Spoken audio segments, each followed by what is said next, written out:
Hello दोस्तों, कैसे हैं आप सभी लोग। स्वागत है आप सभी का हमारे चैनल पे। तो आज हम करने वाले हैं अनेक शब्दों के एक शब्द, जो हमारा हिंदी का चैप्टर चल रहा है, जिसमें हम 2 वीडियो कर चुके हैं। उसका ये तीसरा और आखिरी वीडियो है, जिसमें बचे हुए सारे प्रश्नों को हम कवर करेंगे। ठीक है, तो प्रश्न संख्या 200 तक हम कर चुके हैं, तो 201 से हम स्टार्ट करेंगे इस वीडियो में। तो चलिए हम देखते हैं इस वीडियो के पहले प्रश्न को। तो हमारा इस प्रश्न में क्या दिया गया है कि जो कहा ना गया हो उसके लिए उपयुक्त शब्द क्या होगा। तो उसके लिए एक उपयुक्त शब्द होगा अकथित। अकथित मतलब क्या होता है कि जो कहा ना गया हो। ठीक है, अगला प्रश्न हमारा है 202। इसमें है अकथनीय शब्द से तात्पर्य क्या है। तो हमने देखा कि जो वचन या वाणी के द्वारा ना कहा जा सके वो अकथनीय है। ठीक है, अभी ऊपर ही हमने देखा कि जो कहा ना गया हो उसे अकथनीय कहेंगे। तो जो वचन या वाणी के द्वारा ना कहा गया हो, ना कहा जा सके, तो उसे क्या कहते हैं, अकथनीय। ठीक है, अगला प्रश्न हम देखेंगे। अनुश्रुति शब्द जो है उसके लिए एक वाक्य क्या होगा। तो अनुश्रुति शब्द के लिए एक वाक्य क्या हो जाएगा कि परंपरा से सुना हुआ। ठीक है, परंपरा से सुना हुआ जो होता है वो उसे हम अनुश्रुति कहते हैं। अगला प्रश्न देखेंगे हम। अगला प्रश्न हमारा हो जाएगा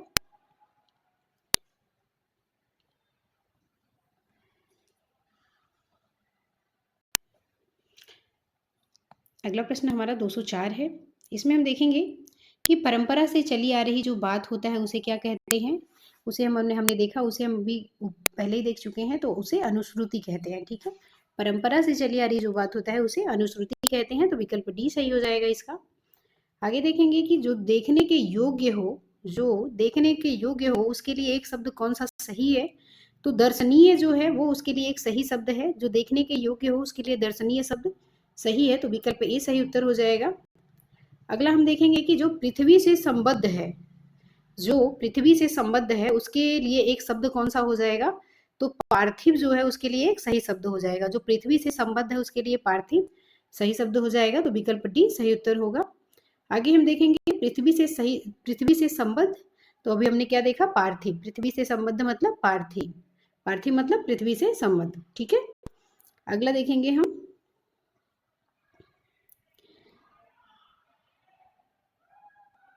ये हमारा दिया है भूधर।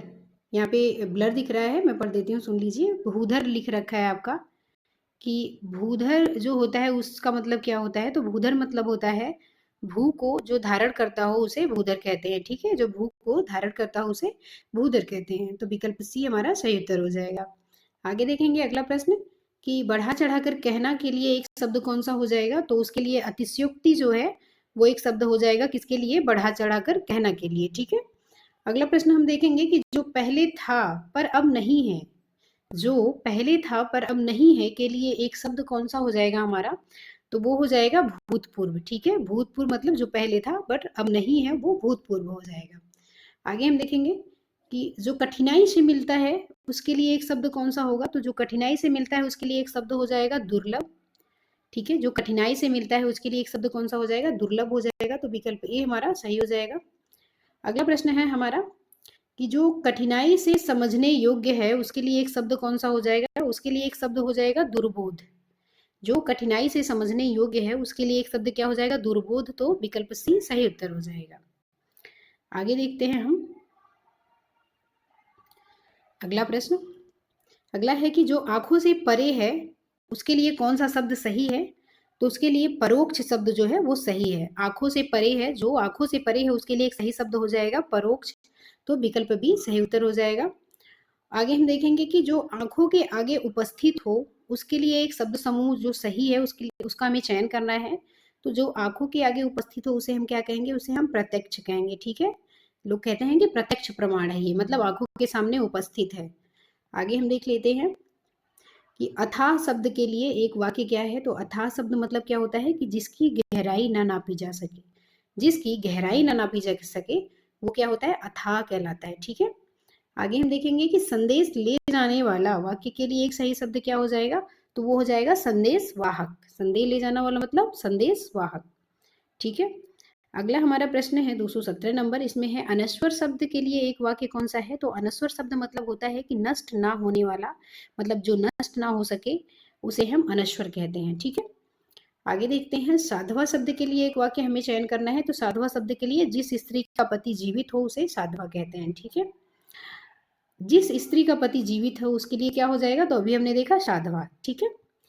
आगे देखते हैं, पति युक्ता स्त्री, पति युक्ता स्त्री जो है वो उस एक शब्द उसके लिए क्या प्रयोग होगा, तो अभी हमने देखा कि साधवा, ठीक है।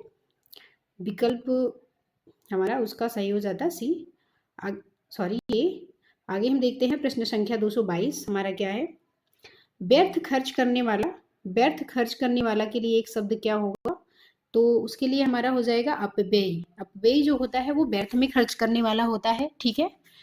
तो अगला प्रश्न हम देखते हैं 223 नंबर, जो जरा सा भी खर्च करने की आनाकानी करता है, जो जरा सा भी खर्च करने की में आनाकानी करता है उसके लिए एक शब्द हमारा क्या हो जाएगा, उसके लिए एक शब्द हो जाएगा कृपण। कृपण जो है, जो जरा सा भी खर्च करने में आनाकानी करता है उसके लिए कृपण शब्द का प्रयोग होगा।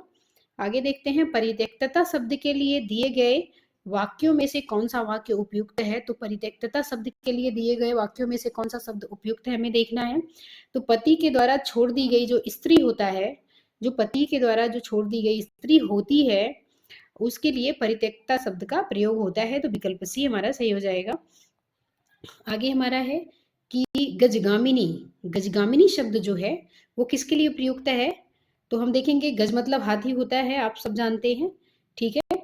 तो यहाँ पे हमारा क्या विकल्प बी ही सही होगा, ठीक है। गजगामिनी मतलब हाथी की तरह चलने वाली जो स्त्री होती है वो गजगामिनी कहलाती है, हाथी की तरह चलने वाली स्त्री। आगे हम देखेंगे कि वह लड़की जिसका विवाह होने को हो उसको हम क्या कहते हैं, तो जिसका विवाह होने को हो उस लड़की को क्या कहा जाएगा, उसको क्या कहा जाएगा, वैवाहिकी कहा जाएगा, ठीक है, वैवाहिकी कहा जाएगा। आगे हम देखेंगे कि वनस्पति का आहार करने वाला वाक्य जो है वो उसके लिए उपयुक्त शब्द क्या हो जाएगा, तो उसके लिए उपयुक्त शब्द होगा वनस्पत्याहारी, ठीक है। वनस्पत्याहारी मतलब वनस्पति का आहार करने वाला जो व्यक्ति होगा वनस्पत्याहारी कहलाएगा। अच्छा, जिस पर मुकदमा चलाया गया हो उसके लिए एक शब्द क्या हो जाएगा, तो उसके लिए वो अभियुक्त हो जाएगा एक शब्द, जिस पर मुकदमा चलाया गया हो उसे अभियुक्त कहते हैं। जिसके आने की तिथि ना हो, जिसके आने की तिथि ना हो उसके लिए एक शब्द क्या हो जाएगा, उसके लिए हमारा एक सही, तो उसका सही शब्द क्या हो जाएगा, अतिथि। जिसके आने का तिथि ना हो वो अतिथि कहलाएगा, ठीक है। आगे हम देखेंगे अगला प्रश्न हमारा, तो अगला प्रश्न हमारा है कि अतिथि की सेवा करने वाला जो है उसे क्या कहते हैं, तो अतिथि का सेवा करने वाला अतिथेय कहलाता है, ठीक है। अतिथि का सेवा करने वाला क्या कहलाता है, अतिथेय कहलाता है, तो विकल्प डी हमारा सही हो जाएगा। जिसे भले बुरे का ज्ञान ना हो उसके लिए एक उपयुक्त शब्द क्या होगा, तो जिसे भले बुरे का ज्ञान ना हो उसके लिए उपयुक्त शब्द हो जाएगा क्या, अविवेकी हो जाएगा, तो विकल्प ए हमारा सही उत्तर हो जाएगा।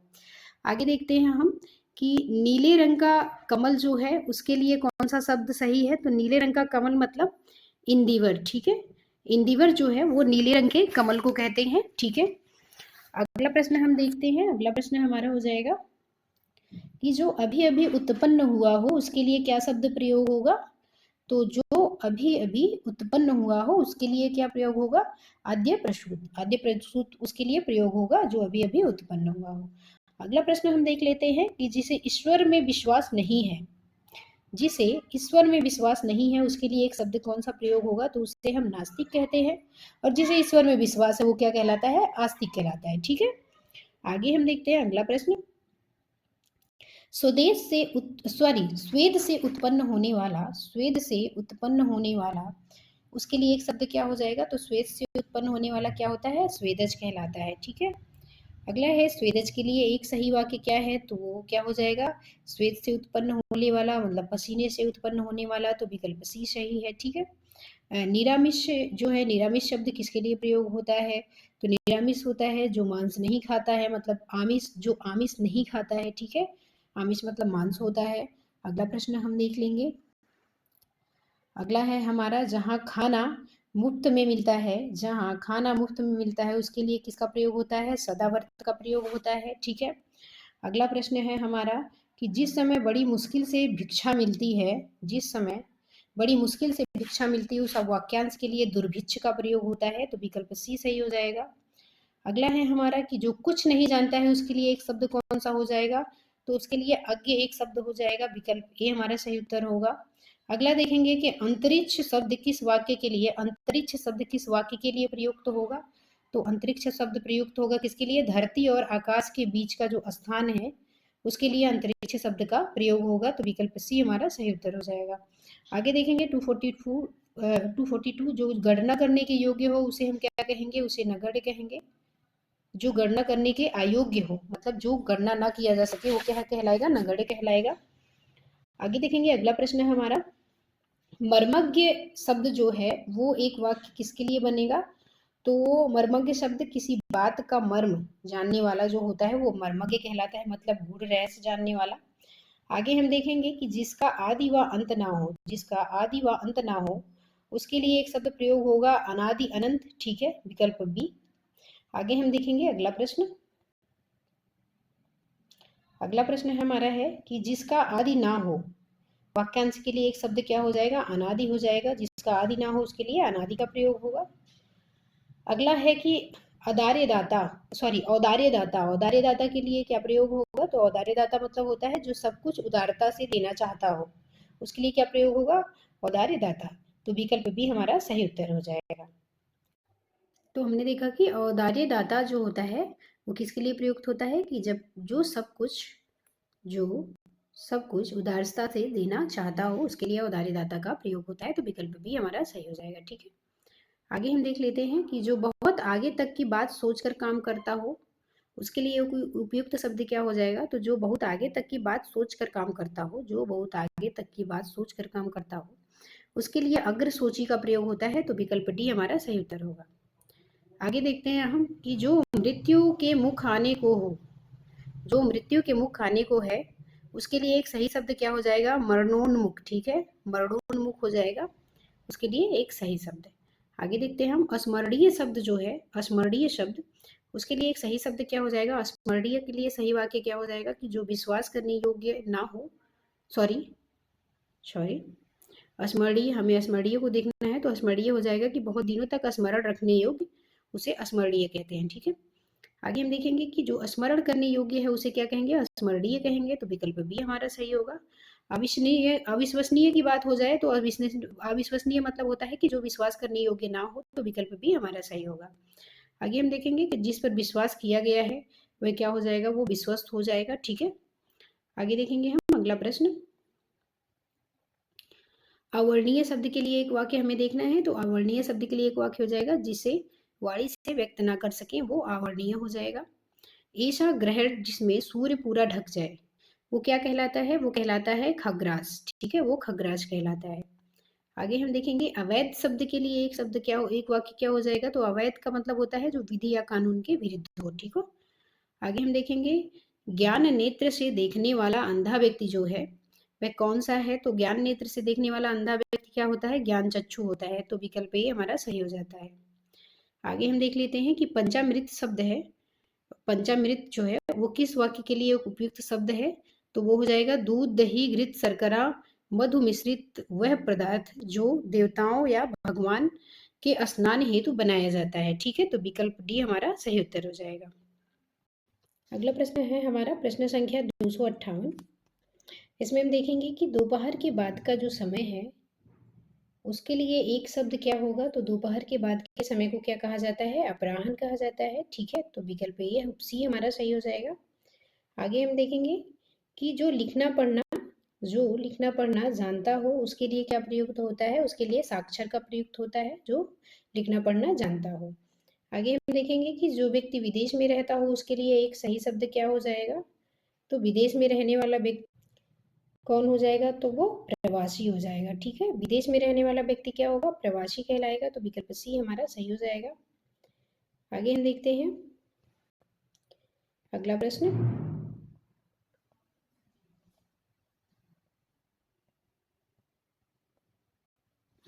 अगला प्रश्न है हमारा प्रश्न संख्या 261। इसमें है कि बहुत सी भाषाओं को जानने वाला के लिए एक शब्द कौन सा होगा। तो बहुत सी भाषाओं को जानने वाला के लिए एक शब्द क्या हो जाएगा। तो वो एक शब्द हमारा हो जाएगा कि बहुभाषाविद, ठीक है, बहुभाषाविद, बहुत सी भाषाओं को जानने वाला। आगे हम देख लेते हैं कि जो एक से अधिक भाषाएं जानता हो उसके लिए एक शब्द क्या हो जाएगा, उसके लिए बहुभाषाविद एक शब्द हो जाएगा, विकल्प बी। आगे हम देखेंगे कि जो दो भिन्न भाषियों के बीच मध्यस्थता करने वाला हो उसके लिए एक शब्द क्या हो जाएगा, उसके लिए दुभाषिया एक शब्द हो जाएगा, विकल्प बी हमारा सही उत्तर हो जाएगा। अगला प्रश्न है हमारा, दो भाषाओं को जो बोलने वाला हो उसे क्या कहेंगे, उसे दुभाषी कहेंगे, विकल्प बी सही होगा। अगला प्रश्न हम देखेंगे कि जिसके समान दूसरा कोई ना हो उसके लिए एक शब्द क्या होगा, तो उसके लिए एक शब्द हो जाएगा अनन्य। ठीक है, अनन्य, अनन्य। ठीक है, तो विकल्प ए हमारा सही उत्तर होगा। आगे देखेंगे कि जिसका कोई अर्थ ना हो, जिसका कोई अर्थ ना हो उसके लिए एक उपयुक्त शब्द क्या है, व्यर्थ उसके लिए एक उपयुक्त शब्द है, विकल्प ए। आगे देखेंगे जो किए गए उपकार को मानता हो उसके लिए सही शब्द क्या हो जाएगा, कृतज्ञ हो जाएगा, विकल्प बी सही उत्तर होगा। अगला प्रश्न हम देखेंगे कि जो किए गए उपकारों को नहीं मानता है उसके लिए एक उपयुक्त शब्द क्या हो जाएगा, कृतज्ञ हो जाएगा, विकल्प सी सही उत्तर होगा। आगे हम देखेंगे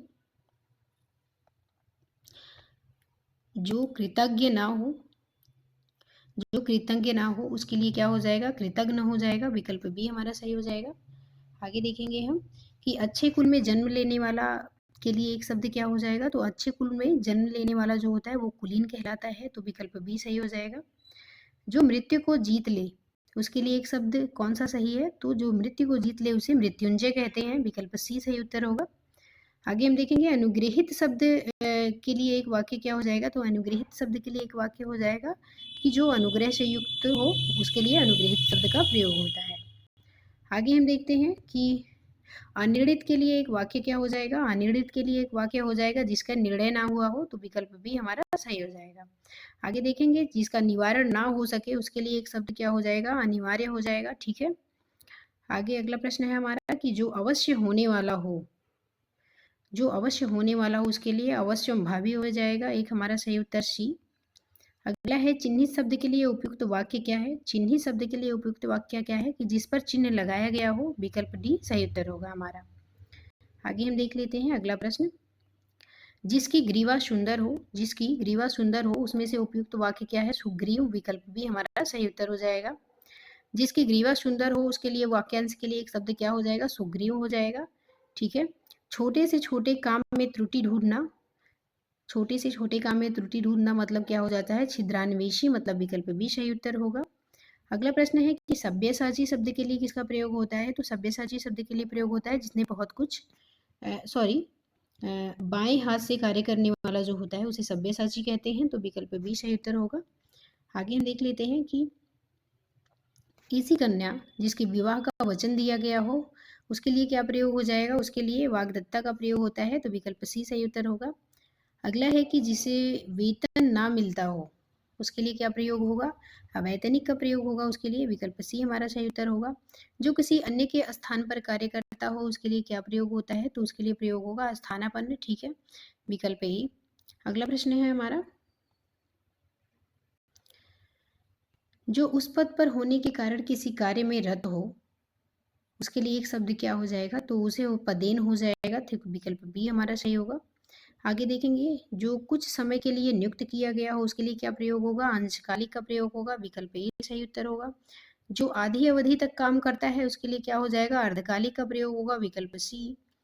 अगला हमारा है कि वह राजकीय धन जो किसान के सहायतार्थ दिया जाता है उसके लिए सही शब्द का चयन क्या हो जाएगा, तो तकावी हो जाएगा, विकल्प बी हमारा सही उत्तर हो जाएगा। आगे हम देखेंगे जिस भूमि में कुछ ना पैदा होता हो उसे हम क्या कहते हैं, उसे बंजर कहा जाता है, उसे क्या कहा जाता है, बंजर कहा जाता है, जिस भूमि में कुछ ना पैदा होता हो। आगे देखते हैं हम, जहां आबादी ना हो वाक्य के लिए एक सही शब्द क्या है, वो निर्जन शब्द का प्रयोग होता है। वहां जीवन के एक अंश को लेकर लिखा गया प्रबंध काव्य जो है उसके लिए एक सही शब्द क्या हो जाएगा, तो खंड काव्य हो जाएगा, विकल्प सी सही उत्तर हो जाएगा। आगे हम देखते हैं वातानुकूलन शब्द के लिए एक सही वाक्य क्या है, तो वह स्थान जहाँ सर्दी गर्मी में को नियंत्रित किया गया हो वह वातानुकूलन शब्द कहलाता है। आगे हम देखेंगे निम्न में से कौन सा शब्द जिसको छोड़ा नहीं जा सकता उसके लिए प्रयुक्त होगा, तो छोड़ा, जिसको छोड़ा नहीं जा सकता उसको क्या कहेंगे, अताज्य कहेंगे, अत्याज्य कहेंगे, मतलब उसे त्यागा नहीं जा सकता। आगे हम देखेंगे श्रवण चक्षु जो है उस किसके लिए प्रयुक्त होता है, तो जो आंखों से सुनता हो उसे श्रवण चक्षु कहते हैं। जो पेट के बल चलता हो उसके लिए क्या हो जाएगा, वो उदरचर हो जाएगा, ठीक है। आगे देखेंगे जो छाती के बल गमन करता है उसके लिए क्या हो जाएगा, उरग हो जाएगा, तो विकल्प भी सही होगा। आगे हम देखेंगे जिसका किसी भी तरह उल्लंघन नहीं किया जा सके उसके लिए एक सही शब्द क्या होगा, अनुल्लंघनीय शब्द का प्रयोग होगा, विकल्प सी सही उत्तर होगा। आगे हम देखेंगे 100 वर्षों का समूह वाक्य के लिए एक सही विकल्प क्या हो जाएगा, शताब्दी हो जाएगा, विकल्प ए। आगे देखेंगे वैष्णो शब्द के लिए एक वाक्य क्या हो जाएगा, तो विष्णु का उपासक जो होता है उसके लिए वो वैष्णो के लिए प्रयुक्त एक शब्द होगा। आगे हम देखेंगे गोद लिया हुआ के लिए एक सही शब्द क्या हो जाएगा, तो वो हो जाएगा दत्तक, मतलब विकल्प भी हमारा सही उत्तर हो जाएगा। आगे हम देख लेते हैं अगला प्रश्न, 300 नंबर है हमारा। जो स्त्री कविता रचती हो उसके लिए एक सही शब्द क्या हो जाएगा, तो उसके लिए कवित्री एक सही शब्द हो जाएगा, जो स्त्री कविता रचती हो। आगे देख लेते हैं अगला प्रश्न हम कि पांडुलिपि किस वाक्य के लिए उचित है, तो पांडुलिपि पुस्तक की हाथ से लिखी जो प्रतिमा होती है उसे पांडुलिपि कहते हैं हम। आगे देखेंगे किशोरी शब्द का जो उचित वाक्य है उस किसके लिए प्रयोग होता है, तो 12 से 16 वर्ष की आयु की जो लड़की है उसके लिए किशोरी शब्द का प्रयोग होता है। आगे हम देखेंगे अगला प्रश्न कि जो धरती फोड़कर जन्मता हो उसके लिए सही वाक्य क्या हो जाएगा, उसके लिए उद्भिज हो जाएगा सही वाक्य, धरती फोड़ को जन्मता हो तो जो धरती फोड़ कर जन्मता हो उसके लिए उद्भिज प्रयोग होता है। आगे हम देख लेते हैं अगला प्रश्न है हमारा। अगला है कि जो पराये का हित चाहता हो, जो पराये का हित चाहता हो उसके लिए उपयुक्त शब्द क्या हो जाएगा, परोपकारी हो जाएगा, विकल्प ए सही होगा। आगे देखेंगे आकाश को चूमने वाला के लिए एक सही वाक्य क्या हो जाएगा, उसे गगनचुंबी कहेंगे, विकल्प ए हमारा सही उत्तर होगा।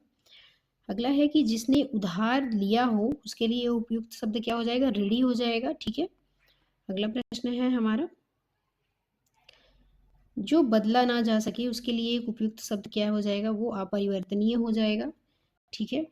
अगला प्रश्न है जहाँ सेना रहती हो वाक्य के लिए एक सही शब्द क्या हो जाएगा, तो सैन्यावास कहलाएगा वो, जहाँ सेना रहती हो। आगे देखेंगे हम नीतिज्ञ शब्द के लिए एक सही वाक्य क्या है, तो नीतिज्ञ मतलब जो नीतिवान हो।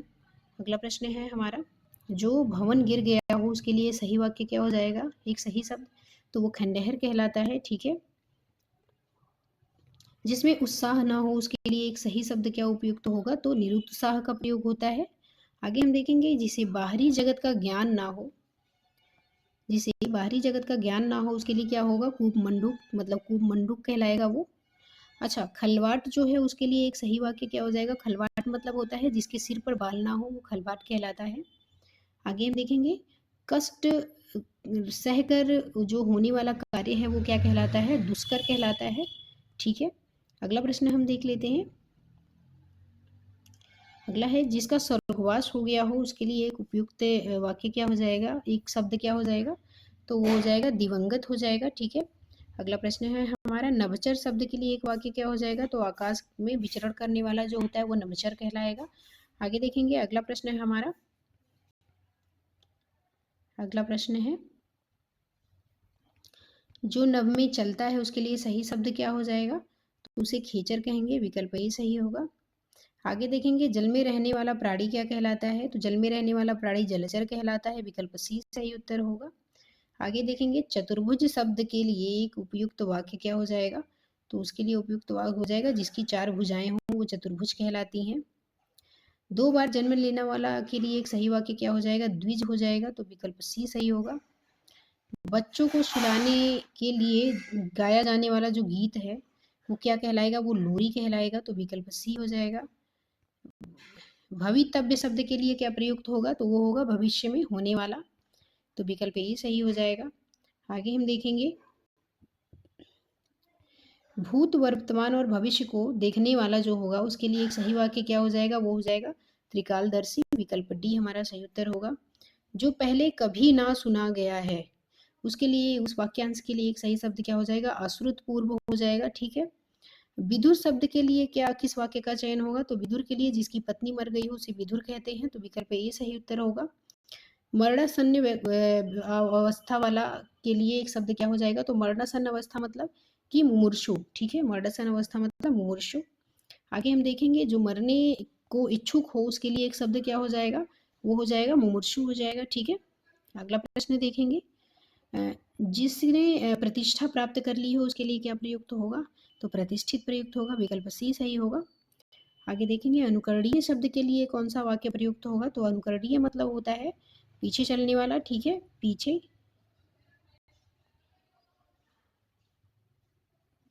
चलने वाला। तो आगे देखते हैं हम अगला प्रश्न। जिसका यश चारों ओर फैल गया हो, जिसका यश चारों ओर फैल गया हो उसके लिए क्या प्रयुक्त होगा, यशस्वी प्रयोग होगा या यशस्वी प्रयोग होगा उसके लिए। ठीक है, विकल्प बी सही होगा। आगे देखेंगे हम अगला प्रश्न। अगला है कि जो क्षमा पाने लायक हो उसके लिए क्या प्रयुक्त होगा, उसके लिए प्रयुक्त होगा क्या, क्षम्य, क्षम्य प्रयुक्त होगा, तो विकल्प ये हमारा सही होगा। आगे देखते हैं हम।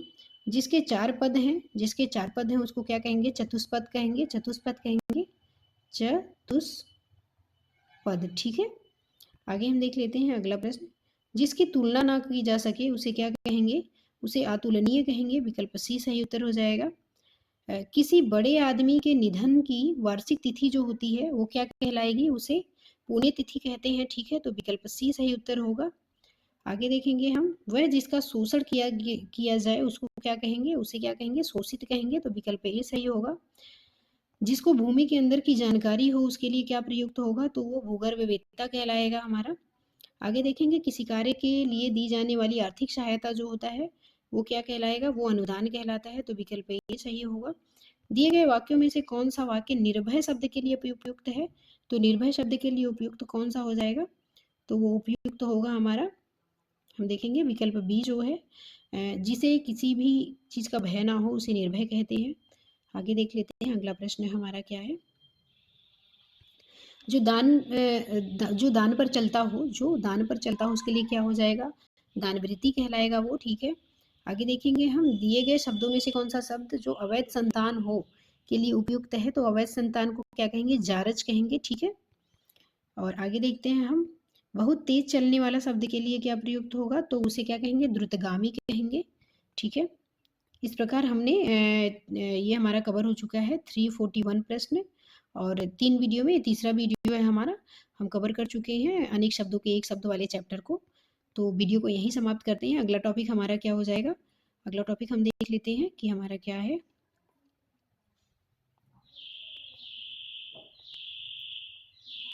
अगला टॉपिक है हमारा तत्सम और तद्भव। तो अगले वीडियो से हम तत्सम और तद्भव को शुरू करने वाले हैं, चैप्टर 4 को। तो 3 चैप्टर कवर कर चुके हैं हम, टोटल 6 चैप्टर हैं, तो चौथे चैप्टर को कवर करेंगे, फिर चौथा, पांचवा, छठा खत्म हो जाएगा हमारा ये पूरा हिंदी का सीरीज। तो चलिए वीडियो को यहीं समाप्त करते हैं, धन्यवाद।